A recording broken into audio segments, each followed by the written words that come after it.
श्री राधे, भागवत के श्रोता और वक्ता की चर्चा हो गई। 4 प्रकार के श्रोता और 4 प्रकार के अवर और प्रवर श्रोता।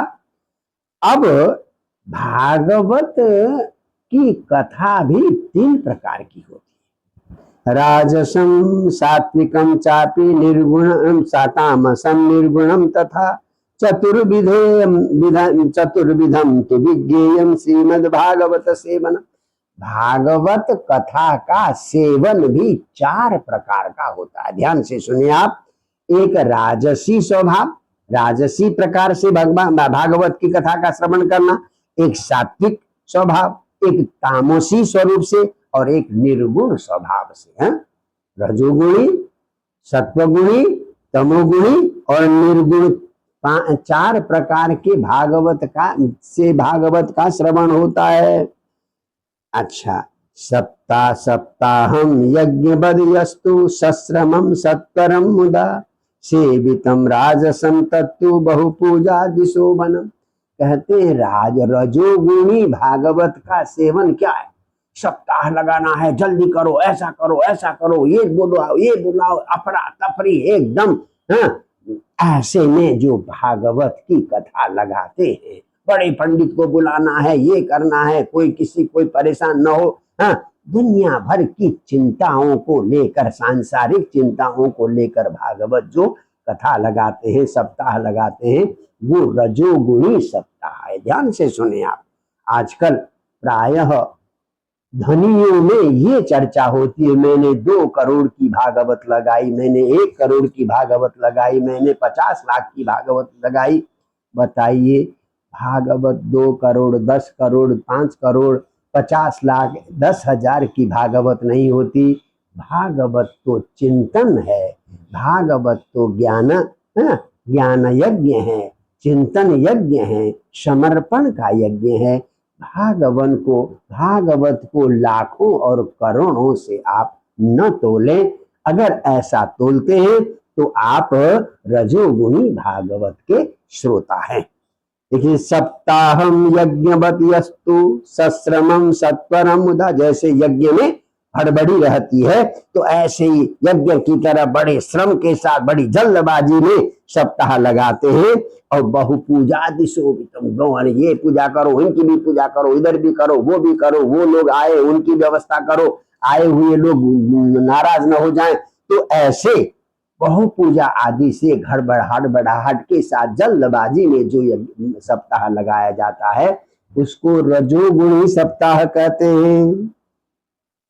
मासेन ऋतुबा बापी ऋतुना बापी श्रवणम स्वाद संयुतम सात्विकम यदनायासम समस्तानंद वर्धनम। 1 महीने में हो या ऋतुना 2 महीने में हो, 1 महीने या 2 महीने में स्वाद संयुतम श्रवणम, बड़ा आनंद लेते हुए, एकदम भगवत चर्चा का आनंद लेते हुए, अनायासम, बिना ज्यादा हड़बड़ी, ज्यादा प्रयास, ज्यादा परिश्रम, ज्यादा अफरा तफरी, ये सब किए बिना जो भागवत सुना जाता है, तो कहते हैं वो सात्विकम, वो सात्विक भागवत है।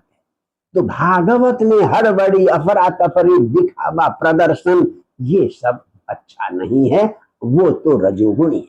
तो सात्विक क्या है? 1 महीने में हो या 2 महीने में हो, आराम से, चैन से, शांति से भागवत का श्रवण करें, और ज्यादा हड़बड़ी, ज्यादा उतावलापन न हो, तो वो सात्विक भागवत है। तामसम यद्दुर्वर्षेण शालसम श्रद्धया युतम विस्मृति संयुक्तम सेवनम तच्च सौख्यदम। तामसी भागवत कौन है?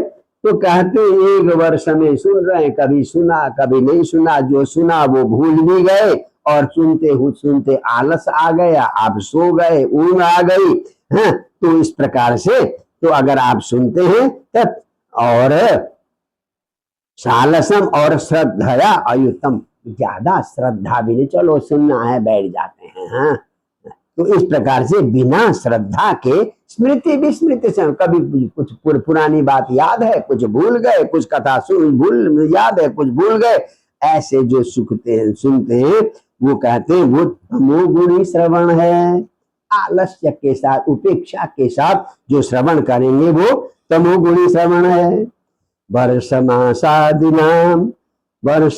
दिनानां तु विमुच्य नियमाग्रहम सर्वदा प्रेम भक्त्यैव सेवनम निर्गुणम। देखिए, न वर्ष का कोई प्रतिबंध, न दिन का प्रतिबंध, न मास का प्रतिबंध, नित्य अपनी रुचि के अनुसार एकदम मनोयोग से भागवत का सेवन, ये निर्गुण सेवन है।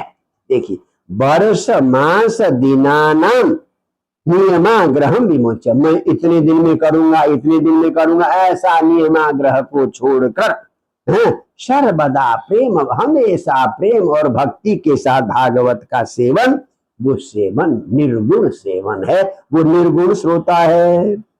सर्वदा परीक्षिते संवादे निर्गुणम तत्प्रकीर्तितम तत्र सप्त दिनाख्यानम जदायुर्दिन संख्या। अब एक बात यहाँ आती है, अगर साप्ताहिक कथा लगाना रजोगुणी है तो परीक्षित ने भी सप्ताह में सुना था, तो क्या परीक्षित ने जो भागवत की सप्ताह सुनी है सुखदेव से वो रजोगुणी है? तो कहते कि नहीं, परीक्षित ने जो भागवत का श्रवण किया है वो पूर्ण सत्वगुणी है। क्या कहते हैं?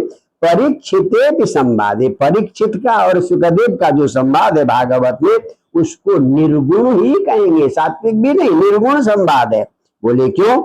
क्योंकि वहां पर तो परीक्षित की आयु ही 7 दिन निर्धारित थी, तो इसलिए परीक्षित और सुखदेव के द्वारा जो भागवत श्रवण किया गया परीक्षित ने, तो उसको आप निर्गुण श्रवण, क्योंकि उनको 7 दिन तक कुछ खाया ही नहीं, वो एकदम एक मन से श्रवण करते रहे। तो इस प्रकार से ये तो भागवत को भी 4 प्रकार के श्रवण की बात कही, तामसी श्रवण, रजोगुणी श्रवण, सत्वगुणी श्रवण और निर्गुण श्रवण सेवन।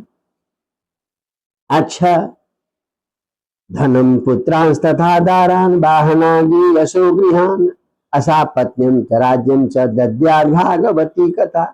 भागवत की कथा अगर आपने किसी कामना से लगाई है तो आपकी कामना पूरी हो जाएगी।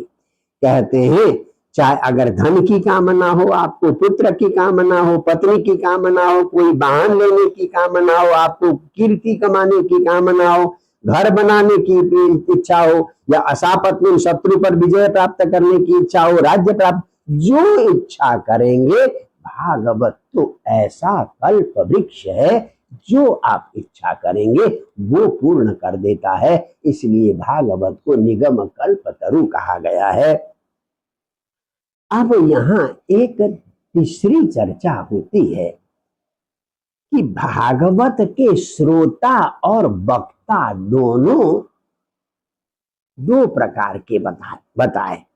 कृष्ण व्यतिरिक्तम यत्तत् सर्वं धन संगीतम, कृष्णार्थीति धनार्थीति श्रोता वक्ता द्विधा मत। तो भागवत की कथा का श्रोता भी वक्ता भी 2 प्रकार के, एक तो कृष्णार्थी और एक धनार्थी।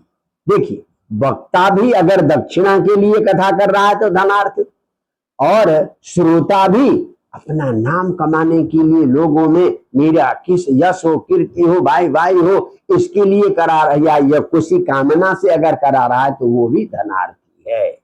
तो इसलिए भागवत के श्रोता और वक्ता दोनों 2 प्रकार के, एक कृष्णार्थी और एक धनार्थी। अब धन का अर्थ क्या है? कहते कृष्ण व्यतिरिक्तम, कृष्ण के अलावा जो कुछ भी आप चाहेंगे वो धन। अगर आप कृष्ण प्रीति के लिए कर रहे हैं तो आप निर्गुण हैं। अगर कृष्ण के अलावा और कुछ चाहिए आपको, चाहे धन हो, प्रॉपर्टी हो, जो कुछ भी हो, यश हो, कीर्ति हो, जो कुछ भी हो, जो भी अगर कृष्ण के अतिरिक्त आपको चाहिए तो आप धनार्थी हैं। तो इस प्रकार से वक्ता और श्रोता कृष्णार्थी और धनार्थी 2 हैं। तो प्राय संसार में होना चाहिए यथा वक्ता तथा श्रोता। अगर वक्ता धनार्थी है तो श्रोता भी धनार्थी हो तो बढ़िया रहेगा। वक्ता को भी धन चाहिए और श्रोता को भी कोई ना कोई अपनी मनोकामना पूर्ण करनी है, तो ठीक है। हाँ, और इधर अगर श्रोता कृष्णार्थी है, केवल कृष्ण को चाहता है, तो वक्ता भी कृष्णार्थी हो, केवल कृष्ण का भक्त हो, तो वहां आनंद है। तो कृष्णार्थी के साथ कृष्णार्थी वक्ता हो, कृष्णार्थी अगर यजमान है तो कृष्णार्थी वक्ता हो, और धनार्थी अगर यजमान है तो धनार्थी वक्ता हो, तो ये बढ़िया है। उभयो वैपरीत्य, दोनों में विपरीत हो गया। श्रोता तो कृष्णार्थी है और वक्ता धनार्थी है, तो रसाभास हो जाएगा, वहां रस नहीं, रस का आभास मात्र होगा। उसी प्रकार से वक्ता कृष्णार्थी हो और श्रोता धनार्थी हो, वहां भी वैपरीत्य हो जाएगा। तो इसीलिए फलच्युति, तो जो फल मिलना चाहिए भागवत का वो फल नहीं मिलेगा, क्योंकि कोई कृष्णार्थी है कोई धनार्थी है। तो इसलिए दोनों में सामंजस्य नहीं बैठा। कहते हैं पर जो भी कृष्णार्थी है, कृष्णार्थी को तो फल मिलेगा ही मिलेगा, क्योंकि उसे संसार नहीं चाहिए। कहते किंतु कृष्णार्थिनाम सिद्धि विलंबे नापि जायते, जो कृष्ण चाहते हैं, कृष्ण के लिए कथा कर रहे हैं या कृष्ण के लिए कथा करा रहे हैं, सो रहे, उनका बेशक विलंब हो जाए, उन्हें तो फल मिलेगा ही मिलेगा। पर धनार्थी के लिए कर्मकांड सही होना चाहिए। देखिए, आप भगवत प्राप्ति के लिए, कृष्ण प्राप्ति के लिए कथा लगा रहे हैं, तो आपके विधान में, कार्यक्रम में, पूजन में कहीं कोई छोटी मोटी गलती भी हो जाए तो कोई दिक्कत नहीं, परंतु किसी कामना से कथा करा रहे हैं आप, तो वहां पर कर्म कांड में कहीं भी कमी नहीं आनी चाहिए। क्या कहते हैं, धनार्थिनस्तु संसिद्धि विधि पूर्ण संपूर्णता, विधि पूर्वक अगर हुआ है तो आपको फल मिलेगा संसार का। कृष्ण के अलावा और कुछ चाहिए तो विधि पूर्वक करना पड़ेगा। अगर विधि में अगर कहीं कमी आ गई तो आपको आपकी इच्छा अनुसार फल नहीं मिलेगा। तो कृष्णार्थी गुणस्यापि प्रेमैव विधिरुत्तम, जो कृष्णार्थी है वो तो अगुणस्यापि, कहीं अगर त्रुटि भी हो गई उसको तो केवल कृष्ण प्राप्त करना है, उसे कोई दिक्कत नहीं होती। और जो धनार्थी है उनको भागवत के अंत में हवन करना चाहिए, पैसा व हविष्येन मौनम भोजनमाचरेत्, और 7 दिन तक अगर सामर्थ्य है या तो दूध पिए या हविष्य अन्न जो पवित्र है, हवन वो योग्य है, पवित्र अन्न भोजन करें, और भरसक 7 दिन तक मौन रहें, कृष्ण चिंतन के अलावा और कोई चिंतन न करें। ब्रह्मचर्य अधःसुप्ति, ब्रह्मचर्य का आपका वक्ता भी कथा श्रोता भी दोनों 7-8 दिन तक तो कम से कम ब्रह्मचर्य का पालन करें, और जमीन में सोएं। क्रोध लोभादि वर्जनम, क्रोध है, लोभ है, मात्सर्य है, ये सब कम से कम 8 दिन के लिए परित्याग करें। और कथांते कीर्तनम नित्यम समाप्तो जागरम चरेत, और कथा के अंत में हर रोज कीर्तन अवश्य हो, और कथा समाप्ति पर जागरण भी अवश्य करना चाहिए। और अंत में ब्राह्मणान भोजयित्वा तु दक्षिणा भी प्रतोषयेत्, अंत में ब्राह्मणों का भोजन करा के ब्राह्मणों को दक्षिणा दें और अपने बंधु बांधवों को भी खिलाएं। तो इस प्रकार से भागवत के लिए जो धनार्थी व्यक्ति है उसके लिए विधान है, विधान के अनुसार ही करना पड़ेगा। तो इस प्रकार श्रीमद् भागवत के उत्तर महात्म्य के 4th अध्याय की कथा संपन्न होती है। मैं करीब 2 वर्ष से आपको भागवत के प्रत्येक अध्याय की समरी सुना रहा हूं, आज ये संपन्न हो जाता है। कई हमारे शिष्यों का आग्रह है कि भागवत के प्रत्येक श्लोक में, एक श्लोक में 4 चरण होते हैं, तो प्रत्येक चरण का मैं उच्चारण करूं और बाद में आप लोग करें, ऐसा YouTube में डालने का कुछ लोगों ने आग्रह किया। आप लोग जितने मेरी कथा को सुन रहे हैं, अगर आपका भी कुछ ऐसा आग्रह है, भागवत के कथा को तो YouTube में बहुत लोगों ने डाला है, परंतु जो पहले एक बोले बाद में दूसरा बोले, एक एक चरण का शुद्ध रूप से शांति से ऐसा पाठ अभी तक YouTube में पढ़ा नहीं है। अगर इसके लिए आपकी इच्छा है, आप लोग अपने कमेंट्स में हमें बताएं। आप लोगों का उत्साह अगर मुझे ठीक लगा तो उसका भी मैं प्रयास करूंगा। आज आप लोगों से भागवत की कथा से विश्राम लेता हूं, परंतु जो 3 मिनट का शर्ट है वो चलता रहेगा। वो अभी 7वें स्कंद की चर्चा चल रही है।